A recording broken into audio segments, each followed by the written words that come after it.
મિત્રો, આજનો વિડીયો બહુ ખાસ થવા જઈ રહ્યો છે. જેટલા પણ વ્યક્તિ છે ધ્યાનથી સાંભળે.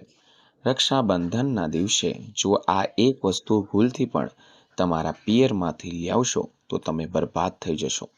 કારણ કે પિયરમાંથી અમુક વસ્તુઓ લાવી તે હાનિકારક ગણાય છે. તમારો પતિ પૂરેપૂરો બરબાદ થઈ શકે છે. વિવાહના જેટલા સંબંધ છે તે તૂટી શકે છે. વિવાહિત સ્ત્રીઓ હેરાન થઈ શકે છે. ખાસ કરીને વિડીયો ધ્યાનથી જોજો, કારણ કે તમને આજ કંઈક નવું શીખવા મળશે. નમસ્કાર મિત્રો, ટ્રુ સ્ટુડિયો ચેનલમાં તમારું હાર્દિક સ્વાગત છે.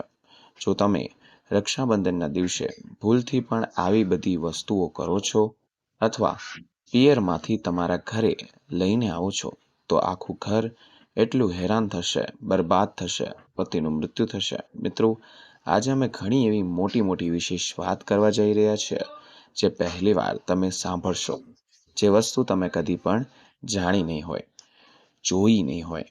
જે રક્ષાબંધનના દિવસે જો કોઈ દીકરી પોતાના પિયરમાં આ વસ્તુ પોતાના ઘરે લઈને આવે અથવા તો એનો ઘરનો નાશ થઈ વિનાશ થશે.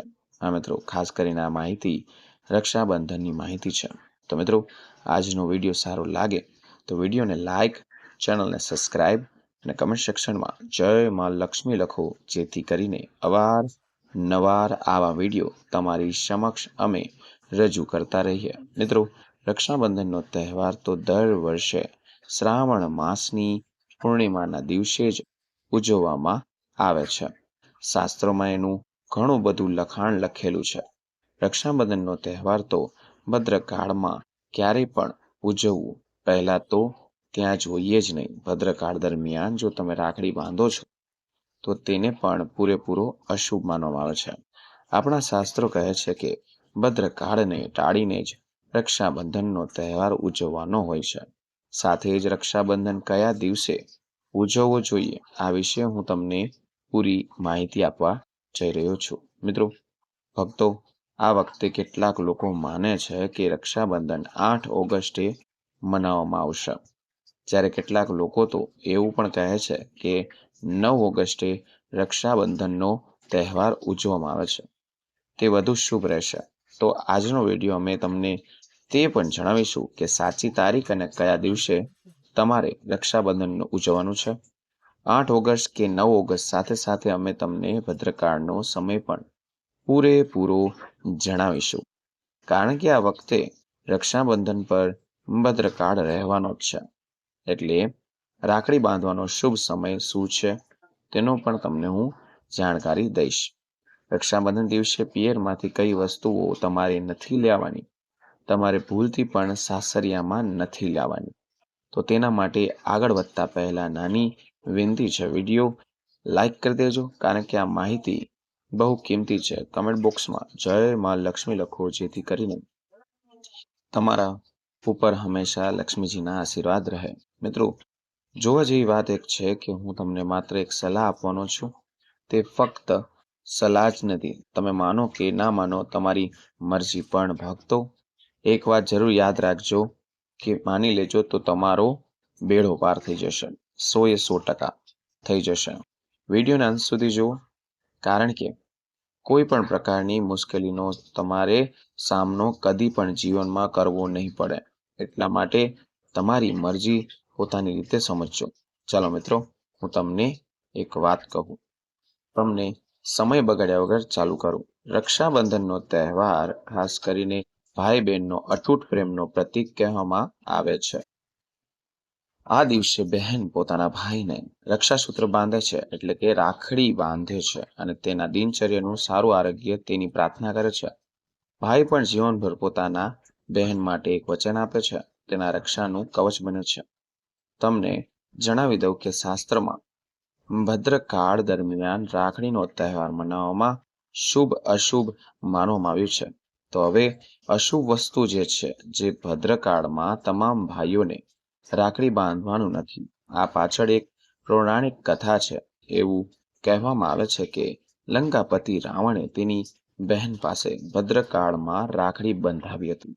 તે વર્ષ અંદર જ રાવણનો ત્યાં જ નાશ થઈ ગયો હતો. આ ઉપરાંત ભદ્રકાળ જે શનિદેવની બહેન છે, આ મિત્રો બ્રહ્માજી દ્વારા શ્રાપ મળ્યો હતો.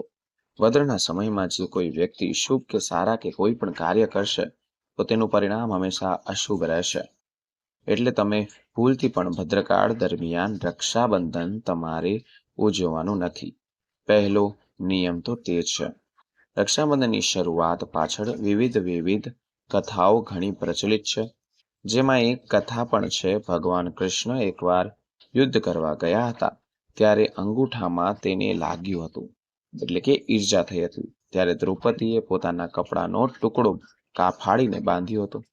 ત્યારે ભગવાન કૃષ્ણએ દ્રૌપદીને કહ્યું હતું કે તે મારી મદદ કરી છે, તો એના બદલે હું તને તો વચન આપું છું. એવી રીતના પણ રક્ષાબંધન ઉજવાય છે.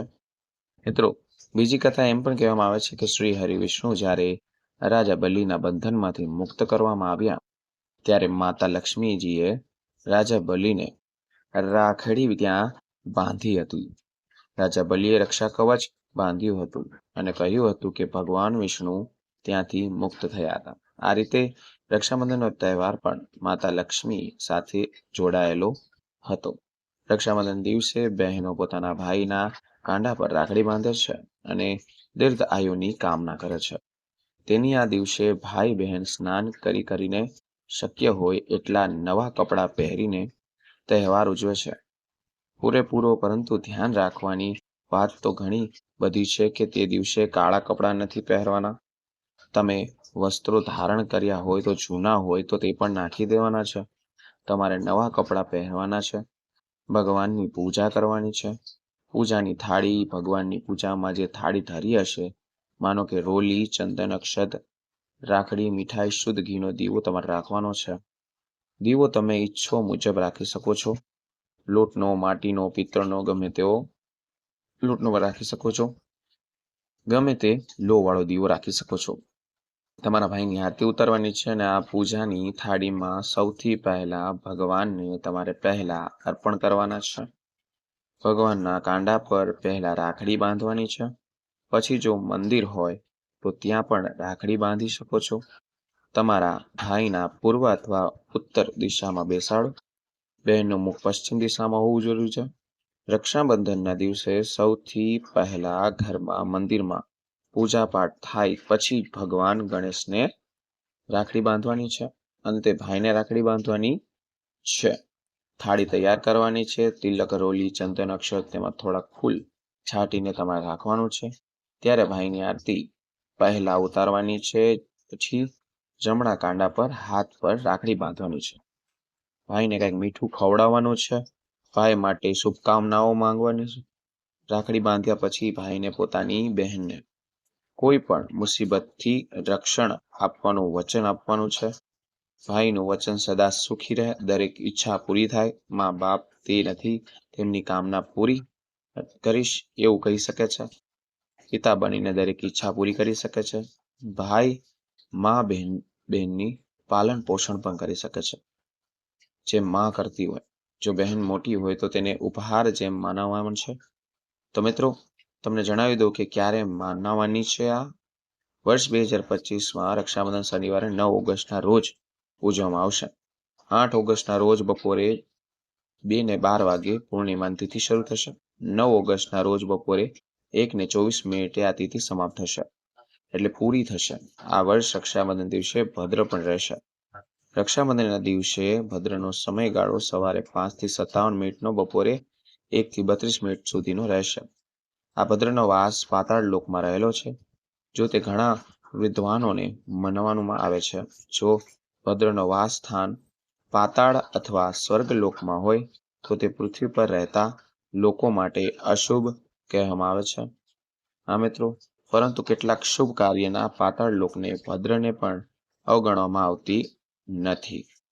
તો મિત્રો, અંતે હિન્દુઓ છીએ મિત્રો, દરેક શુભ અને અશુભ સમયનું પાલન કરવું આપણે જરૂરી છે. તો હવે તમને કહી દઉં કે રક્ષાબંધનના દિવસે શું કરવાનું છે, શું નથી કરવાનું. મિત્રો, રાખડી બાંધવાની વિધિ મેં તમને કહી અને કયા રાખડી ન બાંધવી જોઈએ એ પણ કહ્યું. ભાઈને કદી પણ કાળા રંગની રાખડી ક્યારેય બાંધવાની નથી. લાલ રંગની રાખડી બહુ સારી અને શુભ કહેવાય છે. ઉપહારમાં તમે શું દઈ શકો છો તો કે ધારદાર વસ્તુઓ જેમ કે ચાકુ, છરી, સફેદ કપડાં, ચંપલ, સેન્ડલ વગેરે ન આપવા જોઈએ. ભાઈને તો ધ્યાન રાખવાનું છે, પણ જ્યારે પણ રક્ષાબંધન દિવસે ડુંગળી લસણ વગરનું શાક પણ શાકાહારી ભોજન બનાવવાનું છે. ભોજનમાં તમારે ખીર, પૂરી, મીઠી સરવૈયા જેવી મીઠાઈ પણ શુભ માનવામાં આવે છે. તો તવો વાપરીને બદલે કડાઈ ભોજનમાં વાપરવું યોગ્ય રહેશે. બહેનોને ભાઈના આયુષ્ય માટે પણ આ દિવસે વ્રત રાખવું જોઈએ, તે પણ સારામાં સારું કહેવાય. તમને હવે એક વાત કહું, જે વિડીયોઝમાં તમને અત્યાર સુધી તમે હતા મિત્રો, પિયરમાંથી જો આ 3 વસ્તુઓ લાવવી બહુ જ અશુભ કહેવાય છે.